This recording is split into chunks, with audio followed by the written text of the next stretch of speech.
Kalau dari dia. Assalamualaikum warahmatullahi wabarakatuh.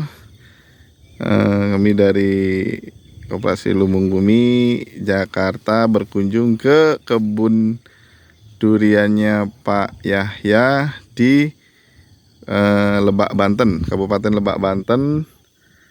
Ini ada sekitar luasnya 5,5 hektar. Udah ada saungnya, ada toilet, ya, udah ada sumber air. Di sini tertanam sekitar 750 pohon durian. Nah, baik, kita tanya ke Pak Yahya sebagai pemilik kebun daripada durian ini. Bagaimana sih tips menanam durian dari stik ya Pak, kemudian okulasi sampai dia kemudian bisa berbuah ya, dan itu membutuhkan tipsnya seperti apa dan akan berbuah berapa lama. Baik, assalamualaikum. Waalaikumsalam warahmatullahi wabarakatuh. Gimana Pak kabarnya, sehat Pak? Alhamdulillah sehat. Alhamdulillah, ini luar biasa Pak, kebunnya Pak, dari view-nya tuh sampai kemudian ada matahari. Jadi di sini posisi matahari terbit, sunrise di sini timur, itu kita lihat. Nanti posisi tenggelamnya di sana, sunsetnya juga nanti kelihatan. Jadi pagi sama sore itu kita bisa dapat view matahari terbit dan matahari tenggelam Di sana ya.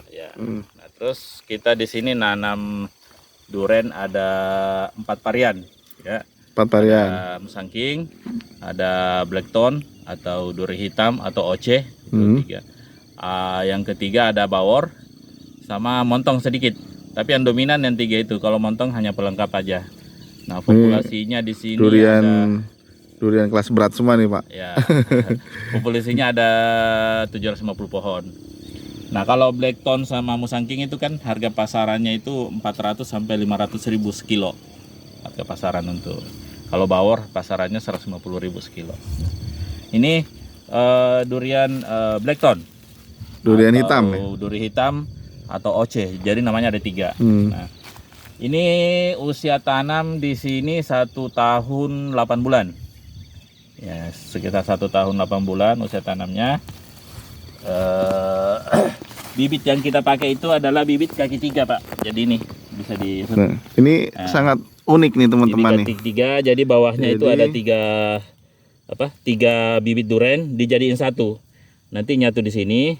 Nah, terus nanti atasnya kita okulasi dengan blackthorn. Gitu. Jadilah pohon ini blackthorn. Jadi bawahnya ini nggak apa-apa, durian apa aja.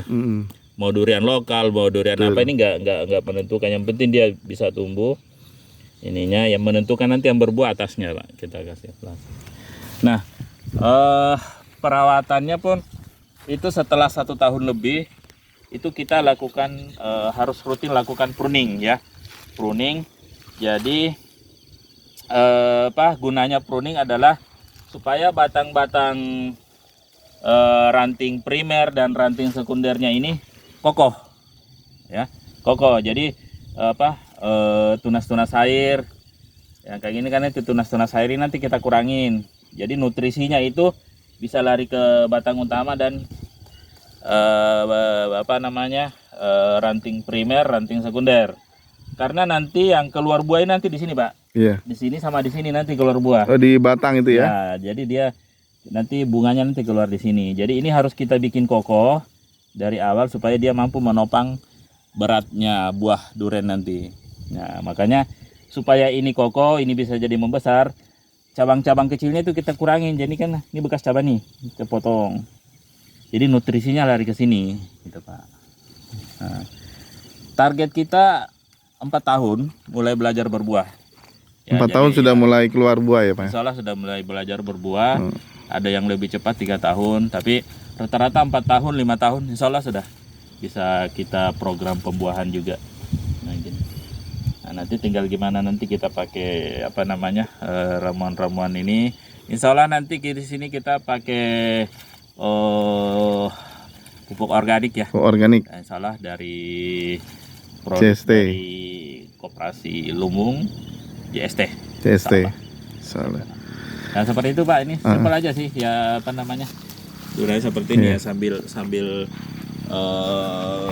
apa namanya tiap bulan kita kunjungan ke kebun menikmatin. Ini nggak kerasa nanti berbuah juga. Gitu. Terus ini Pak, nilai ekonominya Pak nih kita berbicara setelah tanam tadi dengan usia sampai 3-5 tahun ya mulai belajar berbuah. Nah setelah berbuah gimana Pak ininya? Nilai ekonomisnya misalnya dari setiap jenis durian itu kan, itu kan sampai kalau dilihat di pasar itu begitu harganya kan bermacam-macam, ada durian lokal, durian luar toh, yang tadi apa?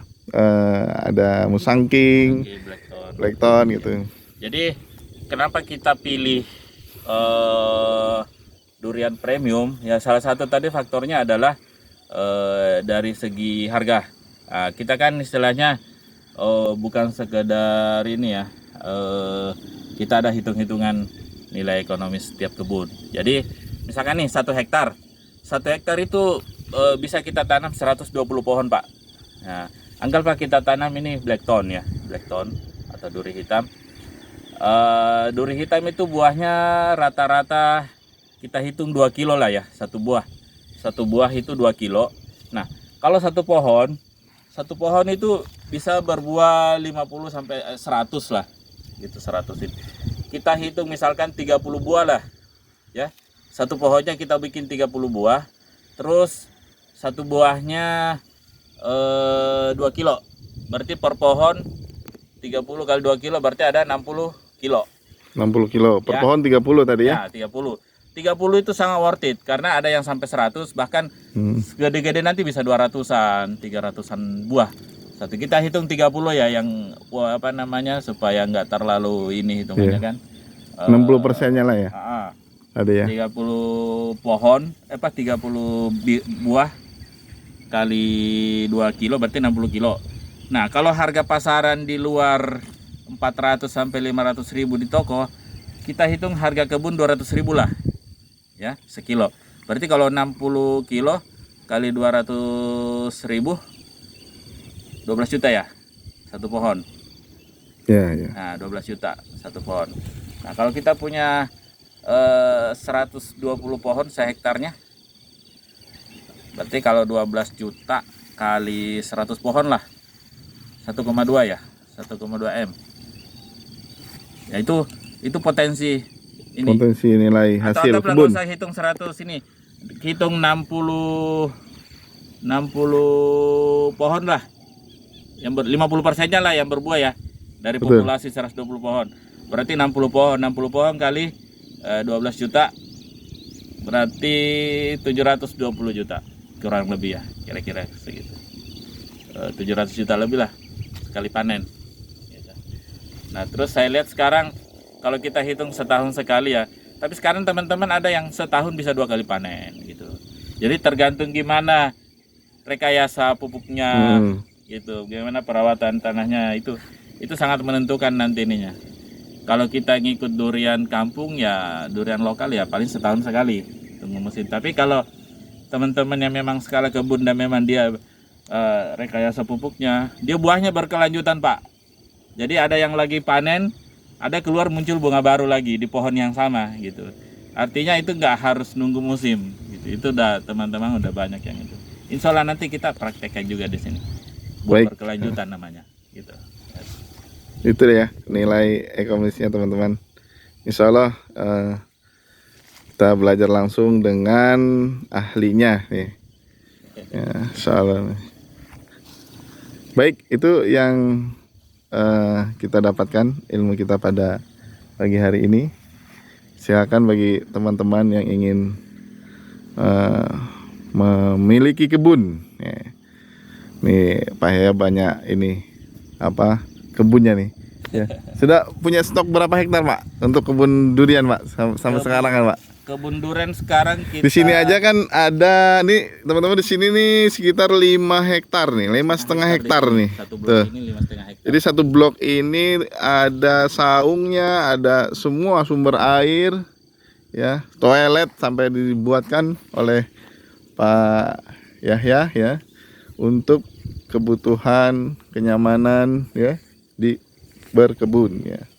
Jadi di Nah, sekarang sudah berapa hektar Pak yang ada kebun durian ini Pak? di Lebak ini kita di Lebak sebaran kebun kita kan ada di 5 kecamatan Pak. Oh, 5 Di kecamatan. sini kecamatan Cijaku, terus ada di Malimping, ada di Banjarsari, ada di kecamatan Cirinten, sama di kecamatan Gunung Kencana. Nah 5 kecamatan sebarannya itu total kita ada 40 hektar lebih. 40 hektar ya 40 Pak. hektar lebih yang sudah kita kelola total kebun. 75%-nya duren. 75% duren, terus 25%-nya itu ada yang khusus kelapa, ada kita tanam pete, ada jengkol, ada alpukat, ada manggis, gitu.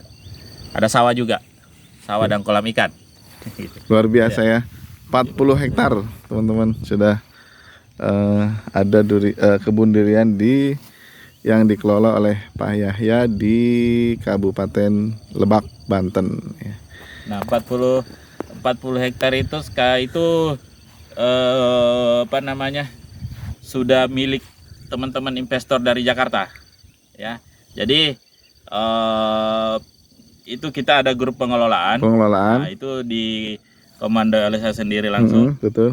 Dengan kita punya tim kebun itu orang-orang lokal sini, orang kampung yang kita rangkul untuk bantu kita ngurus kebun.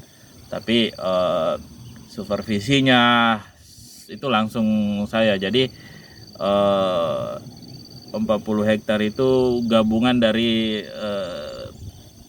kepemilikan teman-teman di Jakarta. Karena kan teman-teman di sana kan nggak mungkin lah bisa ngurus kebun sampai ke sini.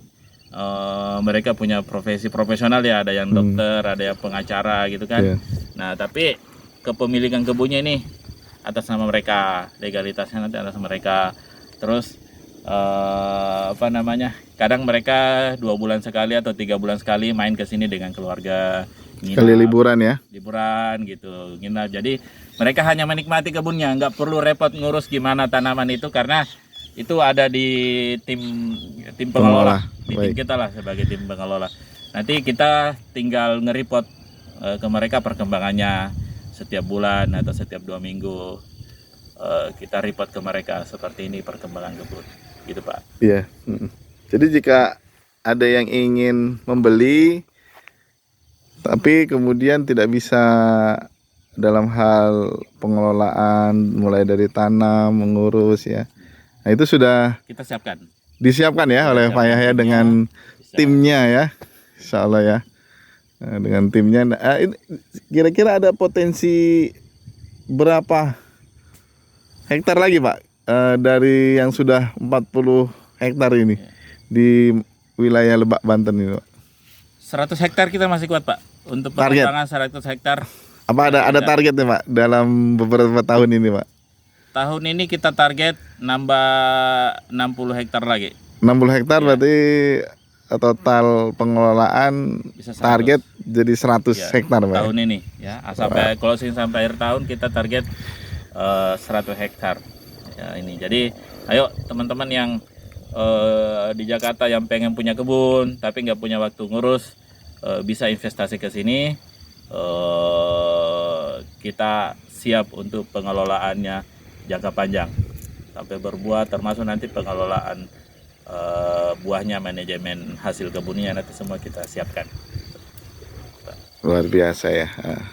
Baik teman-teman Sobat Tani, itu berbagi pengalaman dari menanam pohon durian ya di lokasi Kabupaten Lebak, Banten ya.